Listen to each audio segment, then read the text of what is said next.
So we're going to talk about some rock and roll, some rock here.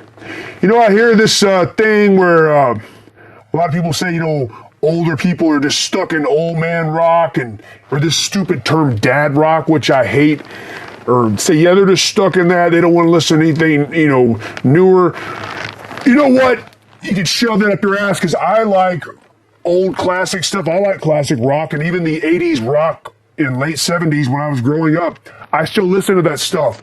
But I do listen to brand new black metal that just came out recently, so can't tell me that. I still listen to modern stuff, but I like the old stuff. And actually, something kind of sidestepping here. That damn, the hell is his name? Embrye Punk Rock, whatever the hell his name is. I don't ever watch his shit because most of the time I just don't agree with nothing he says. Whatever, you know, hey, his channel is very popular. Hey, good, more power to him, whatever.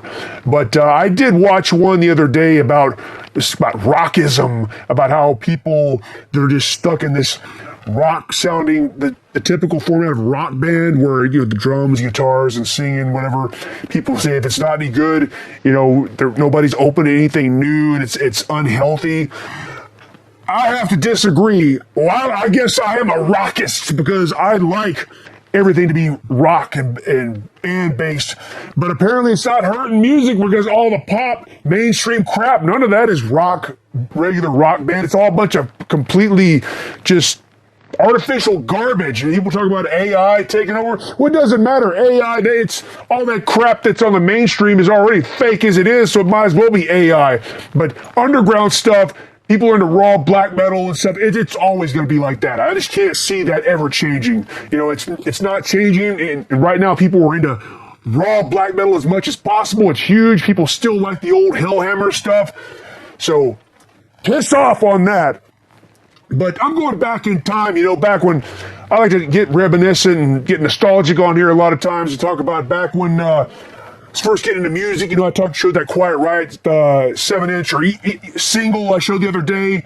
You know, 83 was really pivotal for me because before that, you know, I'd like Kiss and stuff and bought some stuff here and there, but mainly listening to stuff my dad bought. But I remember he bought this Def Leppard Pyromania, and this is still the original copy my dad bought from back then. I still have it.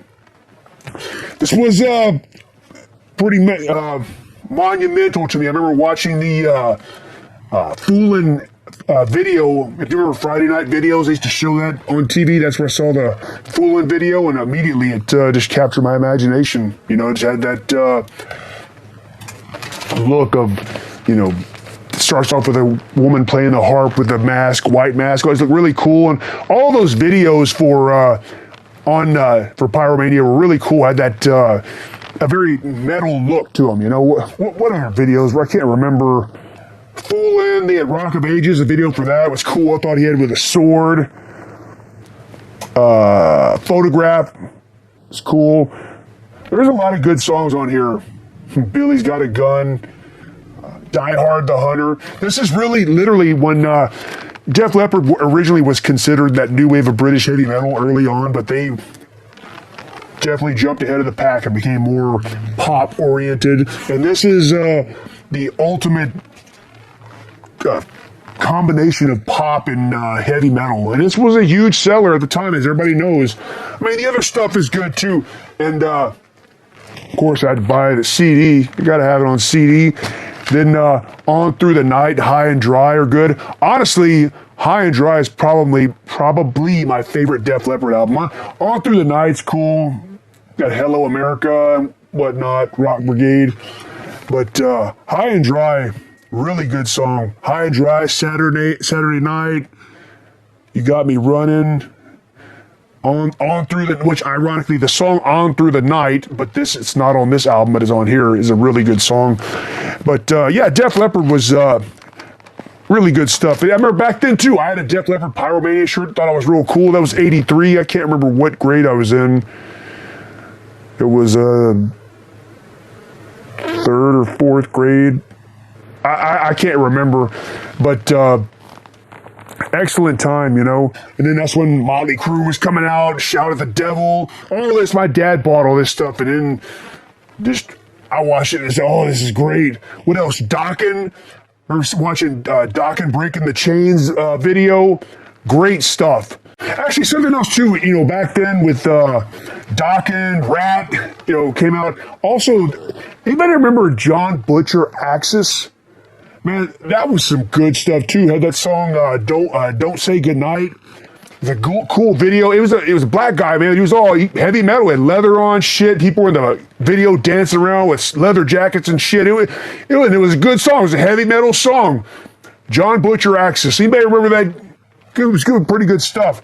And also around that time, I remember hearing Girl School.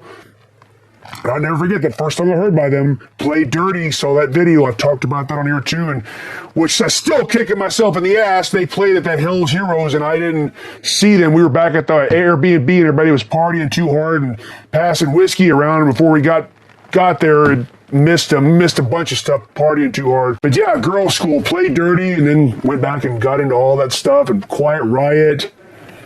It was a really good time. The early 80s had some really good hard rock stuff. That's when heavy metal was coming out, really making a name for it. Ozzy Osbourne, not Shout at the Devil, Bark at the Moon. Billy Idol, it's not really heavy metal, but Rebel Yell, I showed that single the other day. I got that as a kid too.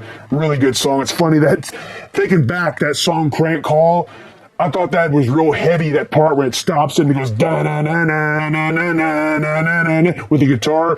Man, I thought that was some heavy shit back then.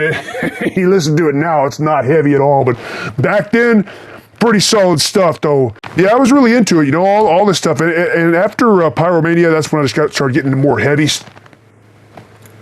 God, what? Huh? Okay, what is your favorite Def Leppard album? Oh, get out of here. Rocket? Hysteria? I mean, that album, it's okay. Actually, Rocket is a pretty decent song, but like crap, like Pour Some Sugar on Me, no. I'm not really a fan of that song. But Rocket's probably the best song on there. Do you like Pour Some Sugar on Me? Well, at least you're right about that. Okay, Rocket is a good song. Do you like High and Dry? Good, because if not, I was about to slap you. Okay, yeah, what do you think? Again, anybody remember John Butcher Axis? Man, that was some good stuff. Anyway, all right, enough of that for now. More coming up. Black metal!